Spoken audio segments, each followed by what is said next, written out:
बिल्कुल, मैं बिमल नेगी की बात इसलिए कर रहा हूँ कि बिमल नेगी जी का कहीं डेथ हुआ इतने सीनियर अधिकारी का। मैं काम से इतना परेशान कभी नहीं हुआ हूँ जितना जो अधिकारियों के एटीट्यूड से परेशान हुआ हूँ। मैंने जो रिजाइन भेजा है उसमें बेसिकली अपने फैमिली बैकग्राउंड की बातें की है, लेकिन ये बात सत्य है कि 2.5 साल में मेरे को 4 जगह ट्रांसफर किया गया। मैं किन्नौर में था, किन्नौर से मुझे डोडा कवार भेजा गया। मैं खच्चर में बैठ करके डोडा कवार भी गया।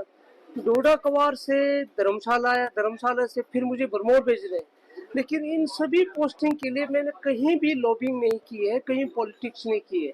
तो इससे ये मुझे एहसास होने लगा है कि हमारे मैं फिर से कहना चाहूँगा कि धर्मशाला शहर में चाहे आपके एडवोकेट्स हो, चाहे आपके मीडिया हो, चाहे आपके पॉलिटिकल लीडर्स हो, इंक्लूडिंग विरोधी दल, मैं कहना चाहूँगा कि सुधीर शर्मा से लेकर के किसी भी सुधीर शर्मा जी जो हमारे भाजपा के विधायक है, इनके सिवाय सत्ता पक्ष के बंदे तो है ही है। किसी भी पॉलिटिकल सिस्टम ने मेरा इतना विरोध नहीं किया, जनता ने नहीं किया, तो फिर मेरी क्यों ट्रांसफर हो रही है? तो ये जो है, मैं जिला प्रशासन पर भी ये कहना चाहूँगा कि जिला प्रशासन का मेरे को पूरा सहयोग था। तो ये हमारे कौन ब्यूरोक्रेसी ऐसा काम करवा रहा है कि जो मुझे 2.5 साल में जो है सही जगह नहीं, बार बार मुझे दूर भेजा जा रहा है। कई कारण हो सकते हैं कि आपकी फैमिली के थे, पर कहीं ना कहीं आपके इस माध्यम से विमल नेगी की भी बात आएगी कि विमल नेगी की तरह जो है विमल नेगी की तरह मैं नहीं बनना चाहता, इसीलिए मैं रिजाइन दे रहा हूँ। तो इतना बड़ा जो ऑपरेशन जो आपने ब्यूरोक्रेसी पे किया है, क्या वजह है? क्या कोई दबाव आप पर जो है कोई डाल रहा था या क्या कारण था? नहीं, ये मैं विमल नेगी की बात इसलिए कर रहा हूँ कि विमल नेगी जी का कहीं डेथ हुआ इतने सीनियर अधिकारी का।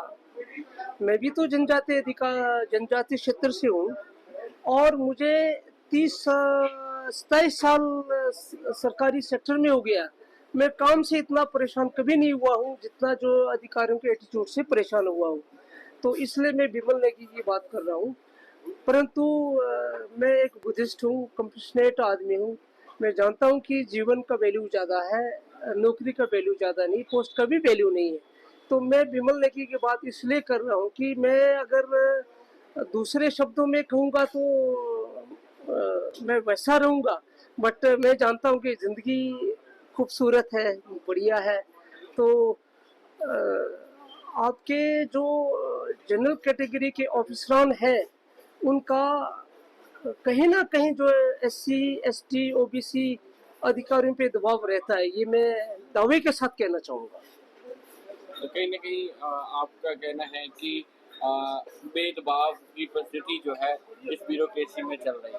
हिमाचल प्रदेश में सबसे ज्यादा प्रॉब्लम ही भाई भतीजावाद का है। मैं हिमाचल प्रदेश से बाहर के सभी अफसरों को बहुत पसंद करता हूं, क्योंकि उनको हिमाचल प्रदेश में भाई भतीजावाद नहीं चलाना होता है। लेकिन हिमाचल प्रदेश के जितने भी वरिष्ठ अधिकारी हैं, जितने भी लोग हैं, सब भाई भतीजावाद चलते हैं। हम परेशानी इसलिए होते हैं कि फलाने का भाई है, फलाने का डिमका। तो ये हिमाचल प्रदेश के जो ब्यूरोक्रेसी में है, हिमाचल प्रदेश से बाहर वाले अधिकारी लोगों के सिवाय प्रदेश के अधिकारी लोग भाई भतीजावाद बहुत ज्यादा चलाते हैं। और एक बात और है सर, बड़ी इम्पोर्टेंट है। विमल नेगी का आपने कहा, फिर आपने घर की प्रॉब्लम का भी आपने जिक्र किया। अब ब्यूरोक्रेसी में कौन लगता है कि कौन हो सकता है जो आप खुल के अगर उनका लगे कि कहाँ पे कौन अधिकारी है? ये मैं कहना नहीं चाहूंगा। मैं बड़े स्पष्टता से ये कहना नहीं चाहूंगा। हमसे जुड़े रहने के लिए हमारे YouTube चैनल को सब्सक्राइब करें और नई वीडियो की नोटिफिकेशन के लिए बेल आइकॉन को दबाएं। अगर आप ये वीडियो Facebook पर देख रहे हैं तो लाइक जरूर करें और ज्यादा से ज्यादा शेयर करें। इसी तरह के और भी अपडेट्स के लिए फॉलो करें हमारा Instagram पेज himachal.k3।